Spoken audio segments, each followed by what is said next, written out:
3-4 দিনের মধ্যে পরিস্থিতি স্বাভাবিক পর্যায়ে চলে আসবে।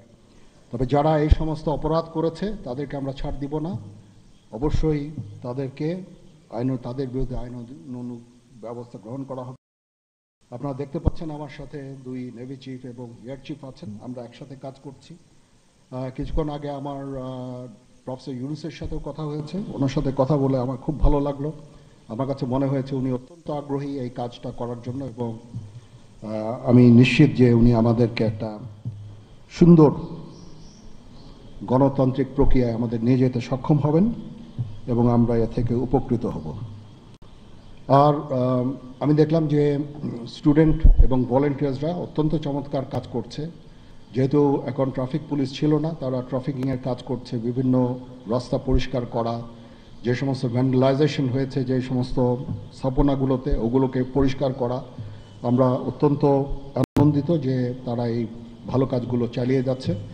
আমি তাদেরকে অনুরোধ করব যে এই ভালো কাজগুলো যেন তারা চালিয়ে যায় এবং বিভিন্ন জায়গায় ঢাকার বাইরে যে সমস্ত লুটতরাজ অপরাধ সংগঠিত হচ্ছে ওগুলো প্রতিহত করার জন্য আমি তাদেরকে অনুরোধ করেছিলাম এবং তারা সেই কাজও করছে, এবং আমি নিশ্চিত যে আমরা সবাই মিলে একটা সুন্দর আবার স্বাভাবিক পরিস্থিতিতে আমরা ফেরত চলে আসতে পারবো।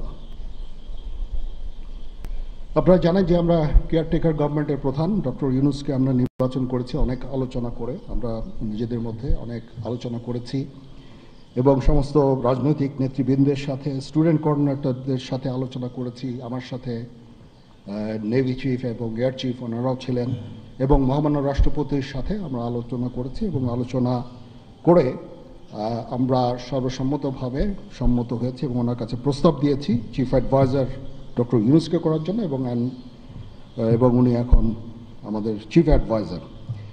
কালকে আসবেন, কালকে হয়তো দুপুরে উনি এসে পৌঁছাবেন, আমি ওনাকে রিসিভ করতে যাব। আমরা ওনাকে সর্বতোভাবে সহায়তা করব। আমি army chief, navy chief, air chief, এবং আমি নিশ্চিত যে উনি সমস্ত রাজনৈতিক দল এবং সবার কাছ থেকে সাহায্য সহযোগিতা পাবেন। স্টুডেন্ট ফোরাম, স্টুডেন্টস, এবং আমরা সবাই মিলে ওনাকে সাহায্য করব এবং আমি নিশ্চিত যে তাহলে উনি অত্যন্ত সফলভাবে ওনার এই কাজ সমাধা করতে সক্ষম হবেন। অনেক ধরনের গুজব চলছে, আমি জনগণকে আহ্বান করব এ ধরনের গুজবে যেন কান না দেয়। আমরা একটা চমৎকার পরিবেশে সুন্দরভাবে সবাই মিলে আমরা কাজ করে যাচ্ছি।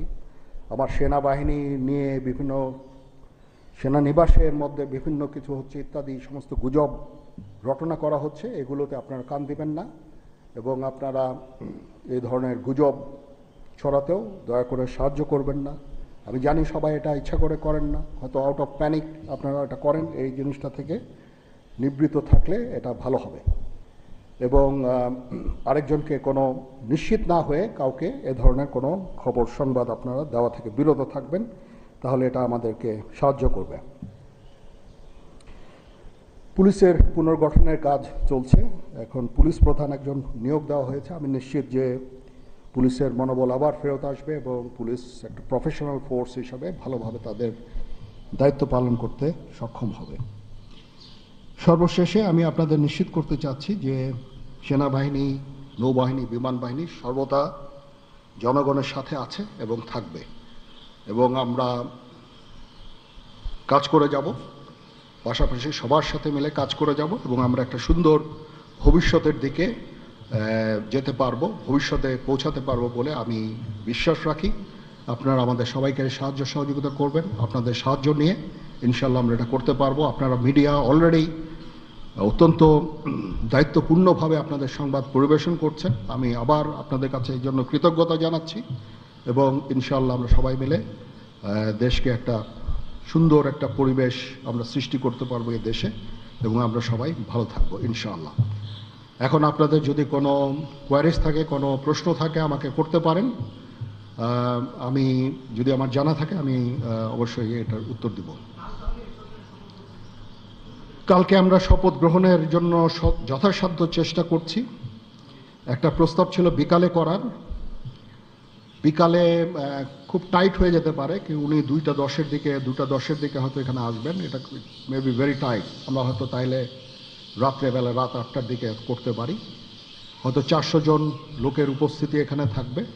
এই পরিসরে আমরা এক শপথ গ্রহণের অনুষ্ঠান ইনশাল্লাহ করব। আমরা দেখেছি যে সেনাবাহিনী বাংলাদেশ এবং বাইরে যে কোনো দুর্যোগ থেকেও কিছু মোকাবেলা করতে সক্ষম। রিসেন্টলি আমরা দেখতে পাচ্ছি যে বাংলাদেশের বিভিন্ন জায়গায় দুর্বৃত্তরা ডাকাতি থেকে শুরু করে লুটতরাজ করছে এবং গতকাল রাতের বেলা মোহাম্মদপুর ধানমন্ডি এই এলাকাগুলোতে ঘটনা ঘটেছে রাজধানী শহরে। এবং এই বিষয়ে আসলে সেনাবাহিনী কি পদক্ষেপ দিচ্ছে এবং সাধারণ মানুষ কিন্তু উদ্বেগ উৎপাদন হতে পারে? হ্যাঁ, প্রথম কথা হচ্ছে যে আমি দায়িত্ব নিয়েছিলাম অবশ্যই, এবং আমি রাজনৈতিক নেতৃবৃন্দর কাছ থেকে কথাও আমি ওনাদের কাছ থেকে ওনাদেরকে আমি বলেছিলাম যে আপনারা আমাকে সাহায্য করেন, যে মুহূর্তে এই ট্রানজিশনটা হবে এ ধরনের সমস্যার সৃষ্টি হতে পারে, এবং ওনারাও আমাকে বলেছিলেন যে ওনাদের যতদূর সম্ভব সাহায্য করবেন। তারপরেও কিছু কিছু ঘটনা ঘটেছে। এটা ঘটার পিছনে তো কিছু কারণও আছে, এবং আমরা ইনিশিয়ালি হয়তো কিছু এরকম ঘটনা ঘটেছে, বাট তারপরে এখন পরিস্থিতি কিন্তু অনেক শান্ত হয়ে আসছে। আমরা আমাদের যত স্ট্রেংথ আছে, পুলিশ কিন্তু নন এক্সিস্টিং, পুলিশ কোনো ডিউটিতে নাই। পুলিশের একটা বড় ফোর্স, এটার যে ভয়েড যেটা সৃষ্টি হয়েছে, এই ভয়েডটা সেনাবাহিনীর স্ট্রেংথ দিয়ে এটা পুরা করা সম্ভব না। আর তারপরেও আমরা যথাসাধ্য চেষ্টা করে যাচ্ছি, এবং হাজার হাজার লোককে আমরা কিন্তু এই সমস্ত সমস্যা থেকে আমরা উদ্ধার করেছি। বহু পুলিশ, আমার জানা মতে বহু পুলিশ, অনেক থানা, তারপরে সরকারি কর্মকর্তা কর্মচারীদের রেস্কিউ করা, এই সমস্ত কাজগুলো আমরা করেছি। আমরা সমস্ত ইম্পর্টেন্ট জায়গা যেমন বিমানবন্দর, ডিপ্লোম্যাটিক এরিয়া, সেক্রেটারিয়েট, জাজেসদের অ্যাকোমোডেশন, তারপরে সেক্রেটারিদের অ্যাকোমোডেশন, এই সমস্ত গুরুত্বপূর্ণ জায়গাগুলিও আমরা প্রোটেক্ট করছি, এবং বিভিন্ন জায়গায় পেট্রোলিং করা হচ্ছে। তারপরেও একটা ইনিশিয়ালি দু একদিন এটা হয়েছে, সেজন্য আমি অত্যন্ত দুঃখিত এবং বিব্রত। যাই হোক, এটা আমার যে স্ট্রেংথ যা ছিল এটা নেভি এয়ারফোর্সও তারা তাদের মতো করে করেছে। আমরা যথাসাধ্য চেষ্টা করেছি, তারপরেও কিছু হয়ে গেছে। এটা আমার জাস্ট সিম্পলি আমাদের এনাফ স্ট্রেংথ ছিল না। বাট আমি নিশ্চিত যখন পুলিশ পুনর্গঠন হয়ে যাবে, তারা যখন আবার কাজে নেমে যাবে, তখন এই ভয়েডটা খুব সহজেই আমরা পূরণ করতে পারবো। পুলিশের একটা বিরাট সংখ্যক ফোর্স, পুলিশ ইজ একটা বড় ফোর্স। তো এই ফোর্স যদি নিষ্ক্রিয় হয়ে যায়, সেটার ভয়েড পূরণ করা সেনাবাহিনী, বিমান বাহিনী, নৌবাহিনী সবার পক্ষে সম্ভব না। আমরা এটার জন্য ডিজাইনডও না। যাই হোক, আমি নিশ্চিত যে খুব শীঘ্রই তারা পুনর্গঠিত হবে এবং এই সমস্ত ভ্যান্ডালিজম এগুলোকে প্রতিহত করতে সমর্থ হবে। বাট আমি এটুকু আপনাদের বলছি যে যারা এই সমস্ত কাজে জড়িয়েছে তাদেরকে আমরা আইনের আওতায় আনার সর্বোচ্চ চেষ্টা আমরা করব।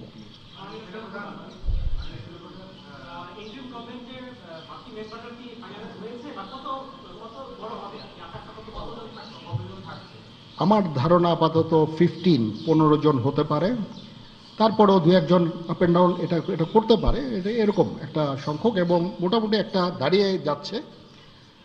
যেহেতু এটা ফর্মালি প্রকাশ করা হয়নি, এটা নিয়ে আমি আর আপনাদের সাথে কথা বলতে চাচ্ছি না। জি,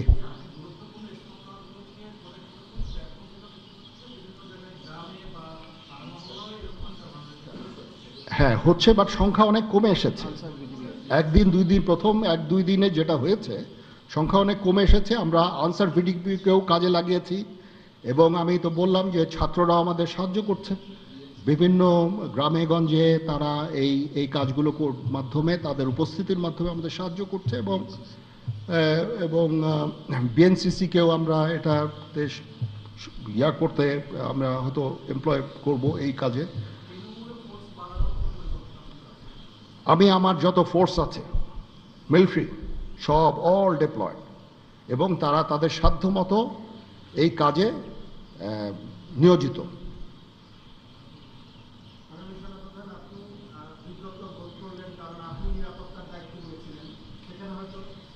এখন রাজনীতিবিদরা বললেন যে জেনারেল সাহেব আপনি নিরাপত্তার দায়িত্ব নেন, somebody has to take it. তো আমি আর তো কেউ নেওয়ার নাই, আমি নিয়েছি, এবং যদি কোনো ব্যর্থতা থাকে সে দায়িত্ব আমার। আমি আমার সাধ্যমতো চেষ্টা করেছি, এবং খুব কম সময়ের মধ্যে একটা স্বাভাবিক পরিস্থিতি ফেরত আসছে। বাট আমাদের আরও অনেক কাজ করতে হবে। ইনশাল্লাহ আমাকে একটু সময় দেন, আমরা এই নর্মালসিতে নিয়ে চলে আসবো ইনশাল্লাহ। ওকে, সবাই ভালো থাকেন, সুস্থ থাকেন।